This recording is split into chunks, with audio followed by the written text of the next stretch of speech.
You are listening From Poverty to Power by James Allen, narrated by Litnarrate.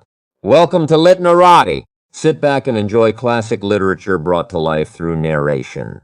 Here is a question worth sitting with for a moment. What if everything happening in your life right now, every struggle, every shortage, every closed door, is not something being done to you, but something being reflected by you? Not as punishment, not as bad luck, but as a mirror of the thoughts you have been feeding, day after day, often without even noticing. That is the radical claim at the center of the book we are exploring today. And by the end of this episode, you will understand a way of thinking that has quietly shaped generations of self-help philosophy, personal development teaching, and even modern ideas about mindset and success. Stick with me, because the biggest transformation in this philosophy does not happen through luck or through outside circumstances changing. It happens through a change within. Let us get into it. This book was written by a man named James Allen, back at the turn of the 20th century. Allen was not a wealthy man, not a celebrity, not someone born into privilege.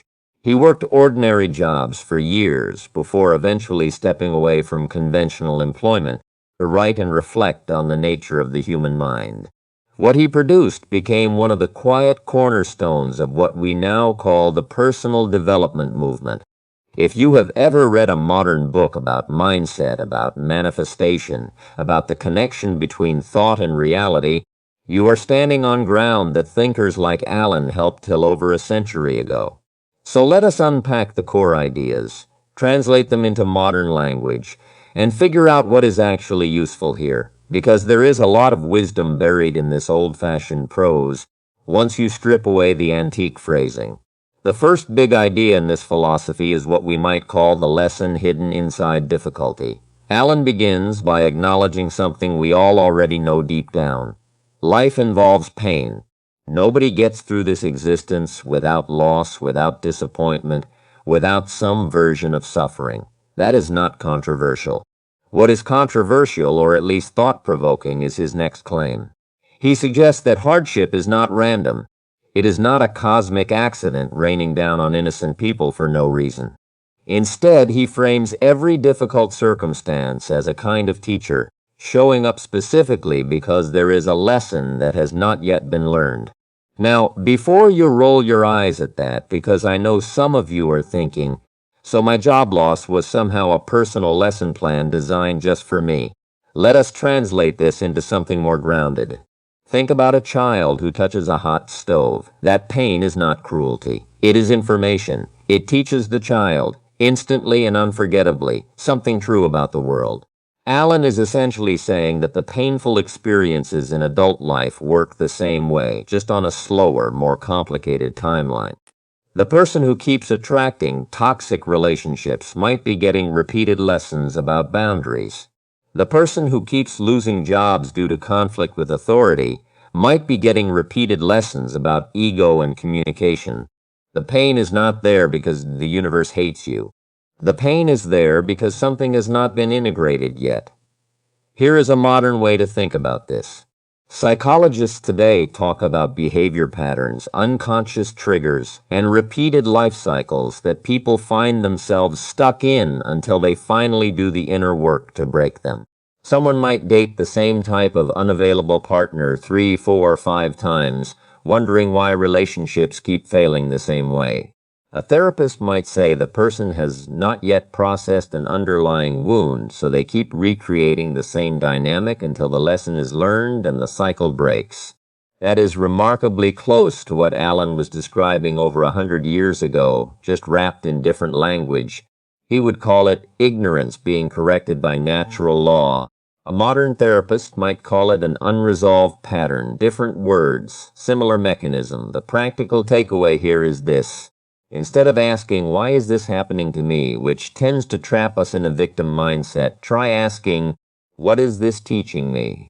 That single shift in the question you ask yourself can change your entire relationship with hardship. It does not eliminate the pain, but it gives the pain a purpose, and purpose is one of the most powerful tools human beings have for enduring difficult seasons of life. Now let us move to the second major idea, which is arguably the beating heart of the entire book. Allen argues that your outer world is a reflection of your inner world, not metaphorically, literally in his view. He says that what you are within, so shall your circumstances become without. If your inner life is full of resentment, fear, and self-pity, your outer life will organize itself around chaos and lack. If your inner life is full of calm, generosity, and clear purpose, your outer life will gradually organize itself around stability and opportunity. This idea shows up constantly in modern personal development content, sometimes under the label of the law of attraction, sometimes under cognitive behavioral concepts about how our thought patterns shape our choices, which shape our results. Let us break down why this is not just mystical nonsense, but actually has a grounded practical logic to it, even if you strip away any supernatural framing. Consider two people who both lose their jobs on the same day at the same company during the same layoff. Person one immediately spirals into panic. They tell themselves the story that they are unemployable, that nothing good ever happens to them, that the economy is impossible, that they are doomed. What happens next? That person often becomes paralyzed. They apply half-heartedly. They radiate desperation in interviews because desperation is very hard to hide. Employers can sense it. Their fear becomes a self-fulfilling prophecy, not because the universe punished them, but because fear produces behavior, and behavior produces results. Person two, faced with the identical circumstance, tells themselves a different story. They say this is frustrating, but it is not the end. This is an opportunity to pivot, to learn something new, to find something better aligned with what I actually want. That person applies with energy. They network with confidence rather than desperation. They walk into interviews calm and focused instead of anxious and needy. Same external event. Two completely different internal responses. And two dramatically different outcomes, months later. This is exactly the mechanism Allen was pointing toward, even though he did not have modern psychological vocabulary to describe it. Your internal state is not separate from your external results. It is the seed from which your external results grow. Anxiety breeds hesitant, scattered action. Confidence breeds decisive, magnetic action. Over enough time, those small daily differences compound into wildly different life trajectories. There is a story in the original text about two men who both lost their life savings when a bank failed.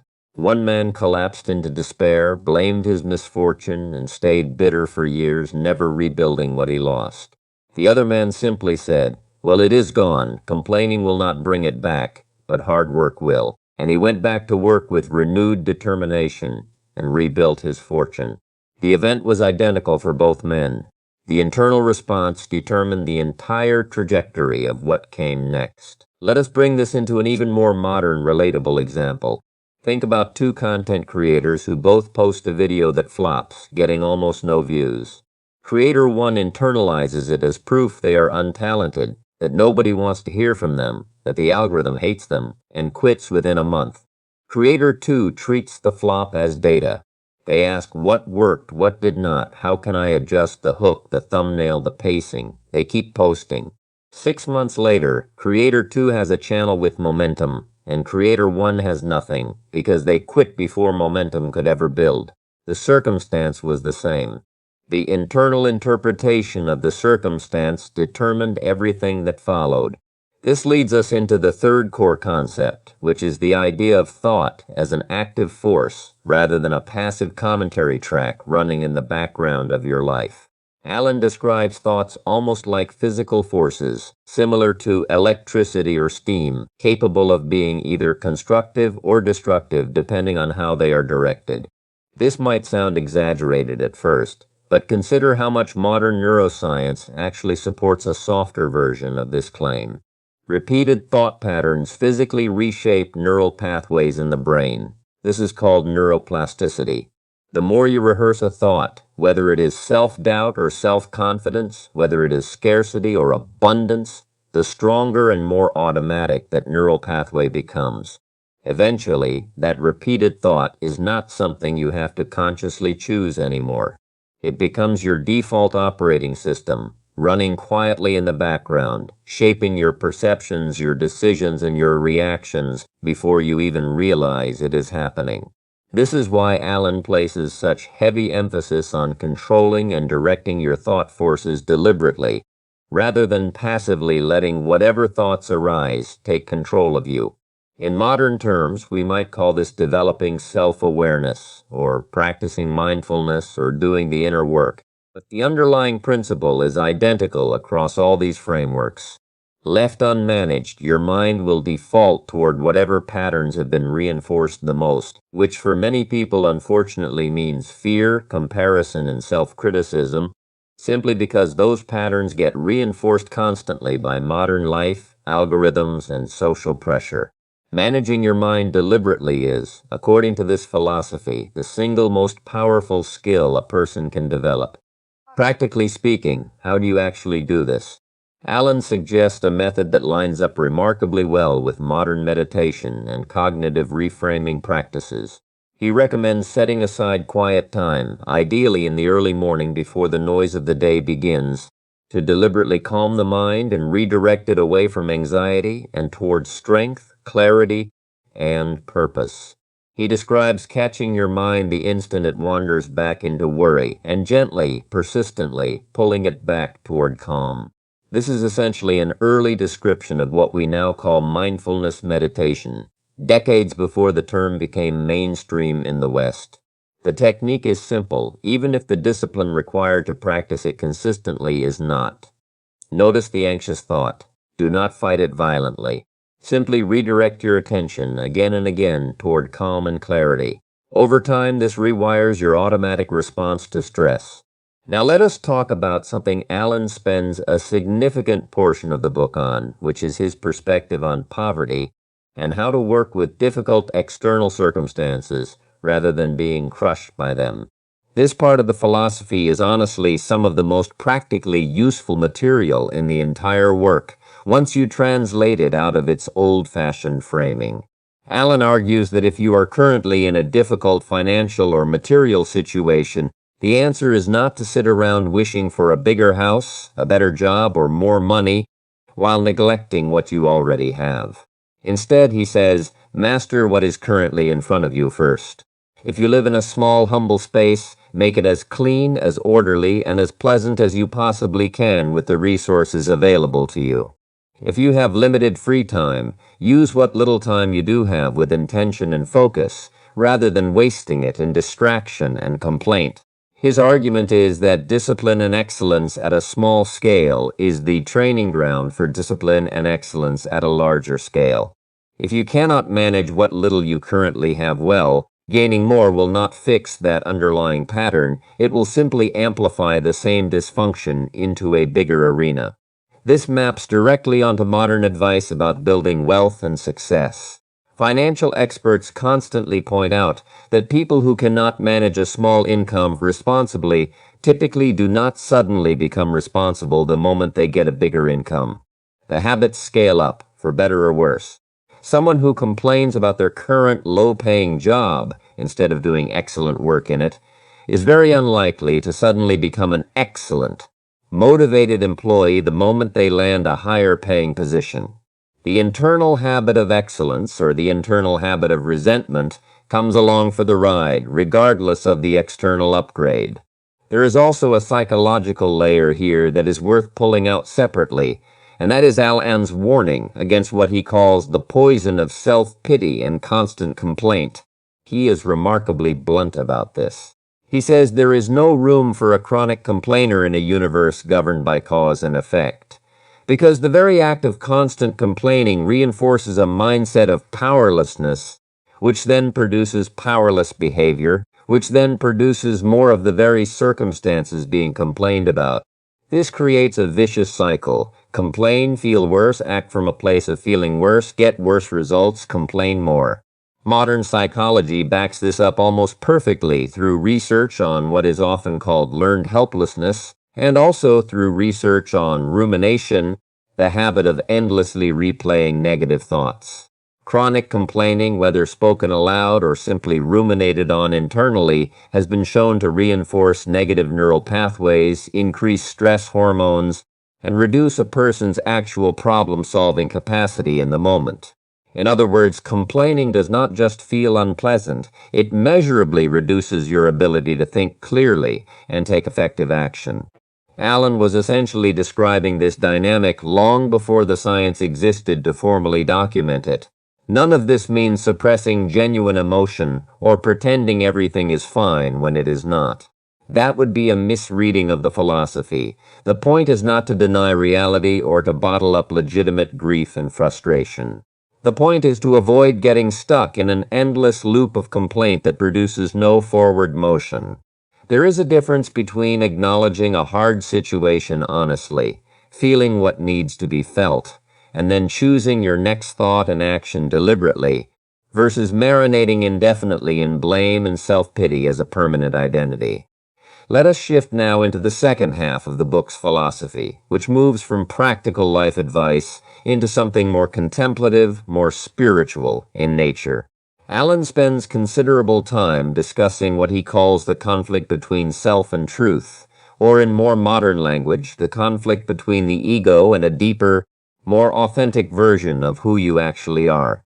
He describes the ego, or what he calls self, as the part of us driven by pride, vanity, fear, greed, and the constant need to protect and elevate our own personal interests above everything else. He contrasts this with what he calls truth, which represents something more expansive, more generous, more connected to the well-being of others rather than purely the self. According to Allen, most human suffering comes from living too deeply entrenched in that first mode, the ego-driven mode, where everything gets filtered through the question, what is in this for me? How does this threaten me? How does this make me look? Think about how much modern conflict, whether in relationships, in workplaces, or even in online arguments, stems from wounded ego rather than genuine disagreement about facts. Someone gets defensive not because they are actually wrong about a topic, but because admitting error feels like a threat to their sense of self-worth. Someone holds a grudge for years, not because the original offense was truly that catastrophic, but because their ego has built an entire identity around being the wronged party. Allen would say that as long as a person operates primarily from this self-protective, ego-centered mode, they will remain trapped in a cycle of unnecessary suffering because the ego is fundamentally insecure and needs constant defending, constant validation, constant winning. The alternative he proposes is not weakness or passivity. It is actually the opposite. He describes a kind of quiet, unshakable strength that comes from no longer needing external validation to feel secure. Picture someone who has done deep enough inner work that criticism does not destabilize them, that failure does not shatter their identity, that other people's opinions of them do not control their emotional state. That person is operating from what Allen calls truth rather than self. And ironically, this state of reduced ego attachment tends to produce far more genuine influence, respect, and stability in a person's life than the constant grasping, defending, and image management that the fearful ego demands. This connects beautifully to modern conversations about emotional regulation and psychological maturity. There is a reason we admire people who can remain calm under pressure, who can absorb criticism without becoming defensive, who can lose an argument gracefully without their entire identity crumbling. That calm is not an accident of personality. It is usually the result of deliberate inner work, exactly the kind of work Allen is describing, even though he uses spiritual language rather than psychological language to describe it. Now let us talk about one of the most beautiful and, honestly, one of the most challenging ideas in the entire book, which is Allen's perspective on selfless love and its relationship to lasting happiness. He makes a claim that runs directly counter to a lot of instinctive human behavior. He argues that happiness pursued directly and selfishly will always slip through your fingers. But happiness that arises as a natural byproduct of genuinely serving and caring for others tends to be far more stable and enduring. This is not a new idea, but it is worth sitting with. because it explains a pattern many of us have noticed in our own lives without necessarily naming it clearly. Have you ever noticed that the times you felt most alive were rarely the times you were purely indulging yourself, but instead the times you were fully absorbed in helping someone else, contributing to something bigger than your own immediate comfort? There is actually solid modern research on this exact phenomenon.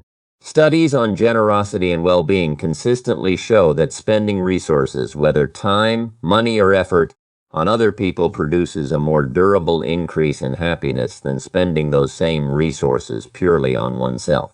The immediate pleasure from buying yourself something nice fades relatively quickly.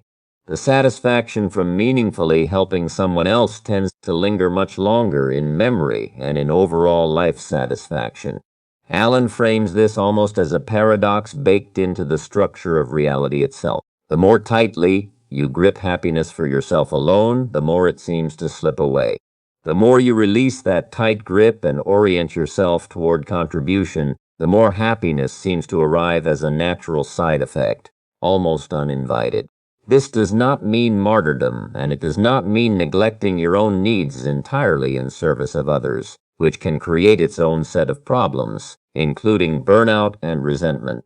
The healthier interpretation is that a life organized entirely around self-interest tends to feel hollow over time, while a life that balances self-care with genuine contribution to others tends to feel meaningful and sustainable. Let us bring in one more modern parallel here. Think about the difference between someone building a business purely to extract maximum personal profit with no concern for the people they serve, versus someone building a business because they genuinely want to solve a real problem for real people, with profit as a natural consequence of doing that well. Businesses in the second category tend to build far more loyal customers, far more sustainable growth, and far more personal fulfillment for the founder, precisely because the underlying motivation is oriented outward rather than purely inward. Allen would say this is not a coincidence. It is the natural law of cause and effect playing out, where selfish motivation eventually produces hollow, unstable results, and generous motivation tends to produce durable, meaningful results. Now, let us address something important here, because I do not want this episode to feel like blind, uncritical praise of a century-old book. Some of Allen's claims are worth examining with a critical eye rather than swallowing wholesale. His philosophy leans heavily toward the idea that literally every circumstance in your life, including illness, poverty, and misfortune, is entirely self-caused through your own past thoughts and actions, sometimes even referencing ideas about past lives and karma. Taken to an extreme, this kind of thinking can slide into something unhealthy, where people blame themselves entirely for circumstances that were genuinely outside their control, such as being born into poverty, experiencing systemic injustice, or facing a medical diagnosis that has nothing to do with their thought patterns. It is important to hold this philosophy with nuance rather than absolutism. Yes, your mindset dramatically shapes how you respond to circumstances, and yes, your habitual thought patterns strongly influence the choices you make and the outcomes those choices produce over time. That part is well supported by both this old philosophy and modern psychological research. But that is different from claiming that every single external circumstance in a person's life is entirely and exclusively caused by their own individual thoughts, with no role played by external systems, other people's choices, randomness, or genuine bad luck. A more balanced modern interpretation would be, you cannot always control what happens to you, but you have enormous, often underestimated control over how you interpret it, respond to it, and what you build afterward. That is a more grounded, more compassionate version of the same underlying principle, without sliding into unnecessary self-blame for things genuinely outside your control. With that nuance in place, let us pull together the practical action steps that emerge from this entire philosophy, the things you can actually start applying today, right now, regardless of your current circumstances. Number 1. When something difficult happens, instead of immediately asking, "Why is this happening to me?"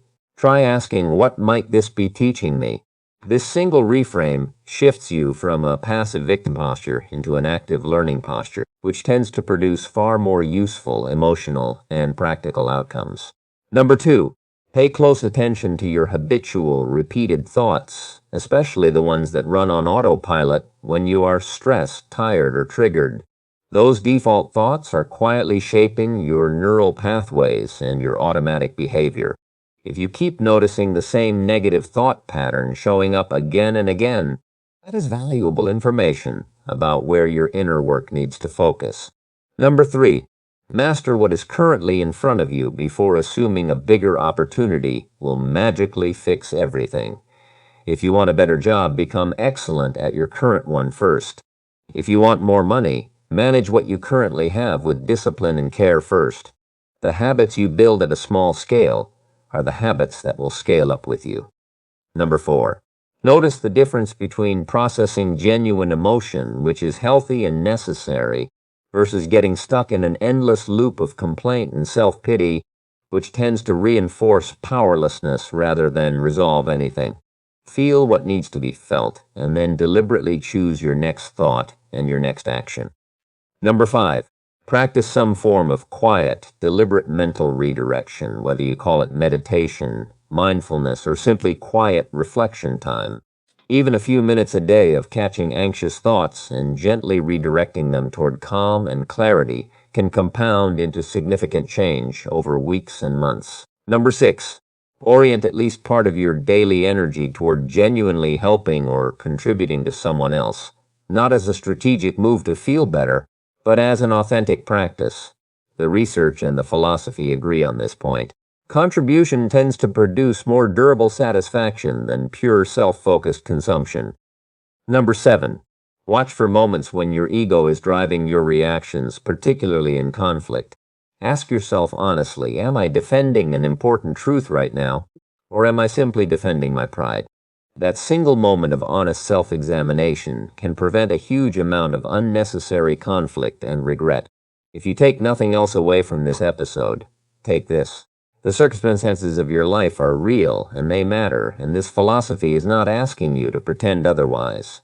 But woven through every difficulty, every setback, every closed door, there is a thread of agency that remains entirely yours, and that thread is your interpretation, your response, and the thoughts you choose to feed, moment by moment, day by day. That is not a small thing. Over the span of months and years, that thread of agency, exercised consistently, has the power to completely reshape the trajectory of a life. This is exactly why a book written over a century ago still resonates today, and why its core message keeps getting rediscovered generation after generation in new language, new formats, and new contexts, but always circling back to the same fundamental truth. You are far more powerful than your current circumstances suggest, and that power begins, quietly and unglamorously, in the space between a thought arising and how you choose to respond to it. Thank you for listening to Litnarrate. If you enjoyed this classic tale, please like, share, and subscribe to our channel for more timeless literature brought to life through narration. See you in the next story.